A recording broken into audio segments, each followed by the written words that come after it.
So, from the title of this video, you're going to be asking, what could a 21-year-old college student really have to say about finances? Well, let me tell you at least a little bit to give me some, authority on the situation. I don't have any debt, so that's a pretty good sign. I understand how to not do that. Right now, I got a decent amount of money. I'm not going to say the exact amount. A decent amount of money in stocks and a retirement set up, a Roth IRA set up.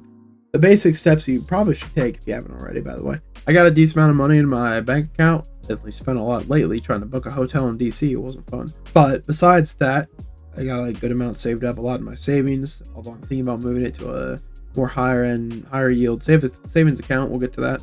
I understand money. I understand how to budget. So I'm a lot further along than a lot of people. And if I can give any advice, that's what I'm going to do in this video. So the big one I had to quickly understand coming out of high school, understand the difference between wants and needs. It sounds very obvious. A lot of people can't distinguish the two. So needs, let's think needs, bills, rents, anything like that, your insurances, food, that's an important one. Being able to not starve and obviously a little bit of, money on the side in case something goes wrong, if a car or whatever, if a tire pops or whatever you need to do, or oil change. If you don't know how to do it yourself, you probably should learn, by the way.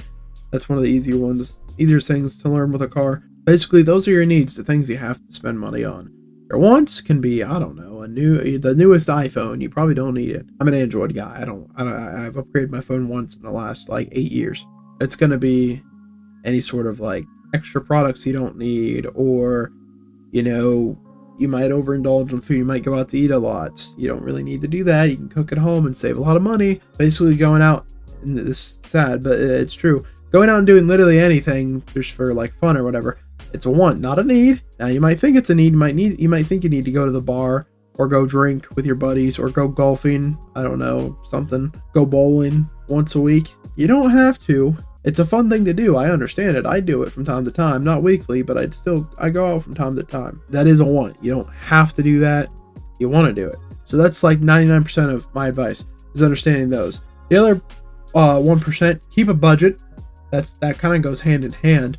Write down the things you have to pay every month and roughly what they are, because they can fluctuate a little bit, especially bills or anything like that. Give yourself a range if you have to.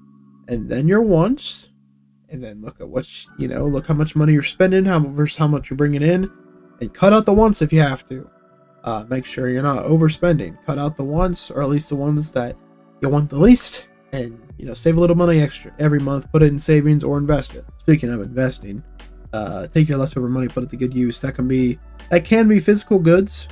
Physical things are nice. Obviously, real estate's the big one, but let's be real. No one at 21 years old probably is buying real estate. I understand. I can't buy real estate, but physical goods are one way, or you can just leave it in savings.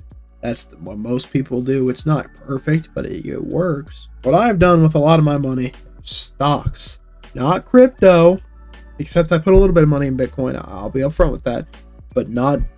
It was in the 2-digit range. It was less than $100. So that's what I'm saying is don't put much money, or really, most people probably shouldn't put any money in crypto. Not right now. Not if you're early 20s trying to build your finances. Stocks, though, I recommend a few different things. I use an app that basically gives me the stock portfolio of people that publicly traded people. Mine's Nancy Pelosi. If you really want easy stocks that to invest in, go use Autopilot. Not sponsored, but I use them. I use their Nancy Pelosi portfolio and a different portfolio. Nancy Pelosi is the easiest one. And I use that to kind of understand stocks. And now I make some trades on my own outside of that. But for the most part, I use their paid plan, and they'll buy and sell as Pelosi reports her buying and selling. I've made a few investments on my own. I mostly invest in ETFs that, aren't going to make me a lot of money, but are going to not lose me any money, and they're going to make money over time. If you don't know what ETFs are, that's a whole different thing. I want to keep this video somewhat short and not boring, but that's what I do personally. Bonds, I haven't gotten into bonds, or treasury bonds is probably the one you think of immediately. Can't say I've gone into them very much, but it's not a bad way to, it's probably even safer than stocks in many cases, but you're not going to make a lot out of it. And the last part of this, because I want to be upfront with you, if you're under 30, Social Security is probably not going to exist by the time it's time for us to retire. A retirement account of your own, Roth IRA, or some sort of thing that you can retire with. I have a Roth IRA. There's not a lot in there, admittedly. This is the one number I can give you. It's like $500, something like that was my starting point. That was what I put in as a base, and then I put in like an eighth of every check. I got paid every 2 weeks when I set it up. So I set it up to be every 2 weeks, put in an eighth of what I was making at that point every check, and that's what I did. You might not be able to do that much. I don't know. If you can put in more, that'd be great. If you have to put in a little less, that's fine. Right now, your focus should be building yourself up, so then when you're making a little bit more money, you can then put in more money into retirement. That's what I've done. That's all the stuff I've done over the last just 2 years trying to figure out my finances. It's nothing crazy, to be honest, but a lot of people don't know how to do that stuff.